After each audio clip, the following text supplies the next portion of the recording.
Hello दोस्तों, अगर आपने कहानी के पहले एपिसोड को नहीं पढ़ा है तो उसे ज़रूर पढ़ लें और चैनल को सब्सक्राइब कर लें। तो चलिए कहानी को शुरू करते हैं। आरोही मुस्कुराते हुए बोली, उसमें अभी वक्त है मेरी जान। फिलहाल तो हमें घर जाने के बारे में सोचना चाहिए। रात हुई तो पैदल ही जाना पड़ेगा। तारा, सही कहा तूने। चल लगेज उठा ले, टैक्सी ढूंढते हैं। ये बोल तारा सामने आ रही एक टैक्सी को रोकती है और फिर क्या था, दोनों अपना अपना लगेज लेकर टैक्सी में बैठ जाती हैं और टैक्सी तेज स्पीड से आगे बढ़ जाती है। कुछ घंटे बाद टैक्सी तारा के घर के आगे आकर रुकती है, क्योंकि तारा का घर आरोही के घर से पहले पड़ता था। तारा आरोही को हक कर उसे बाय बोलती है और घर पहुंचकर उसे कॉल करने को कहती है। आरोही मुस्कुराकर उसे अलविदा कहती है और टैक्सी आरोही के घर की ओर बढ़ जाती है। कुछ देर का सफर तय कर आरोही अपने घर पहुंच जाती है। वो टैक्सी से उतरती है, हाथ में ट्रॉली बैग है। घर की ओर देखकर उसके चेहरे पर हल्की मुस्कान आ जाती है, लेकिन घर की पुरानी हालत देखकर एक गहरी सांस लेती है। गेट के पास पहुंचकर आवाज लगाती है।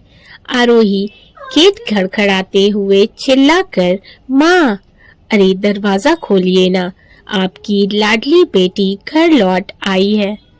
तभी एक लेडी जिनकी उम्र 52 के आसपास थी, मुरझाया हुआ चेहरा, दिखने में ठीक ठाक सी, किचन में खड़ी शाम की चाय बना रही थी। आरोही की आवाज सुन उनका मुरझाया चेहरा तुरंत खिल जाता है। वो तुरंत भागती हुई दरवाजा खोलती है। आरोही को देखकर उनकी आंखें भर आती हैं। शीतल जी खुशी से बोली, आरोही बेटा तू आ गई। मुझे तो लगा था कि तुझे अब अपनी माँ की याद ही नहीं आती। आरोही सूटकेस छोड़कर दौड़ती हुई अपनी माँ से लिपट जाती है। आरोही मासूमियत से बोली, आपको पता है ना माँ, मैं वहाँ कितनी बिजी थी, लेकिन मैं आपको बहुत मिस करती थी। आपने मुझे याद किया। शीतल थोड़े शिकायती लहजे में बोलती है, याद है, अरे तेरे बिना ये घर तो सूना हो गया था। तूने मुझे बताया क्यों नहीं कि तू आ रही है। बताया होता तो तेरे लिए तेरे फेवरेट गुलाब जामुन बना कर रखती। और ये क्या, तू इतनी दुबली हो गई है, क्या वहाँ खाना नहीं मिलता था? आरोही हंसते हुए, खाना तो मिलता था माँ, पर क्या करूँ, आपके हाथों का वो स्वाद नहीं मिलता था। शीतल मुस्कुराते हुए बोली, चल कोई बात नहीं, अब तू आ गई है ना, तुझे अपने हाथों से खाना बनाकर खिलाऊंगी। अब जाकर नहा ले, तेरे लिए चाय लेकर आती हूँ। आरोही चाय का सुनकर खुशी से उछलते हुए बोली, अरे वाह माँ, थैंक यू सो मच। सच में मुझे इस वक्त चाय की सख्त जरूरत थी। शीतल, जानती हूँ, चाय में तो तेरी जान बसती है। अब जाकर नहा ले, मैं लेकर आती हूँ। आरोही मुस्कुराते हुए, ओके माँ, मैं बस यूं गई और यूं आई, लेकिन आप चाय के साथ पकौड़े लाना ना भूलना। शीतल, हाँ बाबा, जानती हूँ, तेरे पकौड़े भी ले आऊंगी, ठीक है। पहले सूटकेस तो अंदर रख, फिर लाती हूँ। आरोही हंसते हुए सूटकेस लेकर अपने रूम की ओर चली जाती है। शीतल मुस्कुराते हुए, इतनी बड़ी हो गई है, बचपना अभी तक नहीं गया इसका, बिल्कुल बच्ची है। ये बोल वो किचन की तरफ चली जाती है। आरोही रूम में आती है। कमरा जैसे पहले हुआ करता था, अब वैसा नहीं था। कमरा बिल्कुल नीट एंड क्लीन था। कमरे की सभी चीजें काफी सलीके से रखी हुई थी। आरोही की आदत थी, वो कोई चीज कभी सही जगह नहीं रखती थी। उसकी इसी आदत पर शीतल उससे हमेशा डांटती रहती थी। आरोही अपने रूम को देख अंदर से चिल्लाती है, मम्मी आपने मेरा रूम बदल दिया, ये कैसे पर्दे लगा दिए। शीतल रूम में आते हुए बोली, अरे तुझे बस शिकायत ही करनी है। तुझे ये देखकर खुशी नहीं हुई कि मैंने तेरे रूम को एकदम साफ सुथरा कर दिया है, वरना जिस तरह से तू अपने रूम को फूहड़ बनाकर रखती है, देखने लायक ही नहीं रहता। आरोही प्यार से उनका गाल खींचते हुए, ओ मेरी क्यूट मम्मी, आपको पता है आपकी इस डांट को सबसे ज्यादा मिस किया मैंने। शीतल हंसते हुए, अच्छा मेरी ड्रामेबाज गुड़िया, ड्रामा करना कोई तुझसे सीखे। चल जाकर नहा ले, मैं चाय लेकर आती हूँ। आरोही मुस्कुराते हुए लगेज से अपने कपड़े निकालती है और बाथरूम की ओर चली जाती है। इधर अव्यन अपने केबिन के ग्लास वॉल के पास खड़ा वहां से पूरे शहर को देख रहा था। उसका चेहरा सख्त था और आंखों में एक खालीपन। वो उस नजारे को अपनी सूनी आंखों से देख रहा था। तभी उसका फोन रिंग होता है। वो पॉकेट से अपना फोन निकालता है। उस पर मिहिर नाम शो हो रहा था। वो कॉल रिसीव करता है। सामने से एक जोशीली आवाज आती है, अव्यन कहाँ हो? मैं कैफे में तुम्हारा वेट कर रहा हूँ। अव्यन एक्सप्रेशन लेस फेस के साथ बोला, क्यों? मिहिर चिढ़ते हुए, क्यों का क्या मतलब है? दोस्त हूँ तुम्हारा, मिलने की भी वजह दूं क्या? अब सीधे सीधे बताओ, आ रहे हो या नहीं? अव्यन एक लंबी सांस भरते हुए बोला, आ रहा हूँ, रोने की जरूरत नहीं है। ये बोल वो नागवारी से सिर हिलाते हुए फोन वापस पॉकेट में डाल लेता है और चेयर पर टंगा हुआ अपना ब्लेजर उठाते हुए केबिन से बाहर निकल जाता है। कुछ देर में उसकी कार एक बड़े और खूबसूरत कैफे के आगे आकर रुकती है। उसके गार्ड्स जो हमेशा उसके साथ होते हैं, उनकी कार भी वहां आकर रुकती है। एक गार्ड तुरंत आकर अव्यन की कार का बैक डोर ओपन करता है। अव्यन बहुत ही एटीट्यूड से कार से बाहर निकलता है। आंखों में गॉगल्स चढ़ाए, चेहरे पर रौब लिए, अपने ब्लेजर को ठीक करते हुए वो कैफे में एंटर करता है। अव्यन कैफे के दरवाजे से अंदर दाखिल हुआ। ब्लैक ब्लेजर में वो किसी मॉडल से कम नहीं लग रहा था। उसकी सख्त आंखें और रौबदार चाल ने हर किसी को उसकी ओर देखने पर मजबूर कर दिया था। कैफे काफी खूबसूरत और महंगा था, और होता भी क्यों ना, ये कैफे हमारे अव्यन का जो था, वो जैसे ही अंदर एंटर करता है, कैफे के स्टाफ ने उसे झुककर ग्रीट किया। स्टाफ मुस्कुराते हुए उसे ग्रीट करते हैं, गुड इवनिंग सर। अव्यन हल्के से सिर हिलाकर जवाब देता है और बिना ज्यादा शब्द खर्च किए सीधे मिहिर की ओर बढ़ जाता है। मिहिर पहले से ही टेबल पर बैठा हुआ था। वो अव्यन को छेड़ते हुए मुस्कुराकर बोला, वाह, बिजनेस टाइकून अव्यन सिंह राठौर को कैफे बुलाने का मतलब, मुझे नोबेल प्राइज मिलना चाहिए। अव्यन बिना किसी हंसी मजाक के अपनी कुर्सी खींचकर बैठ जाता है। तभी वेटर तुरंत उन दोनों के लिए 2 कप कॉफी लाकर टेबल पर रख देता है। अव्यन मिहिर की ओर देखते हुए सीरियस लहजे में बोला, तेरा ये ड्रामा खत्म हो गया तो कॉफी पी ले, और जो बातें करनी है जल्दी कर। मिहिर हंसते हुए बोला, यार तू हर वक्त इतना सीरियस क्यों रहता है, थोड़ा रिलैक्स कर। अव्यन कोई जवाब नहीं देता। वो खामोशी से अपनी कॉफी की पहली सिप लेता है। मिहिर उसकी ओर देखते हुए, कुछ बोलेगा या फिर मैं ही बोलता रहूं? अव्यन अपना कप टेबल पर रखते हुए कोल्ड वॉइस में बोला, I don't have any topic to talk about, you know Mihir.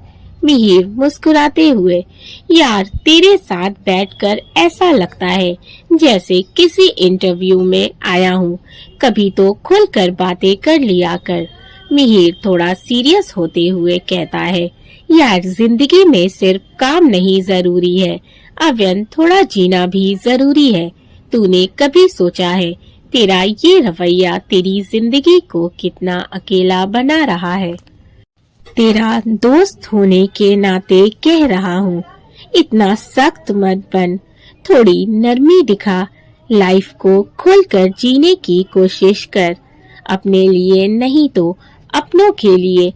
अव्यन expression less face के साथ बोला, मैं जैसा हूँ वैसा ही ठीक हूँ मिहिर, ना मैं अपने लिए बदलना चाहता हूँ ना किसी और के लिए।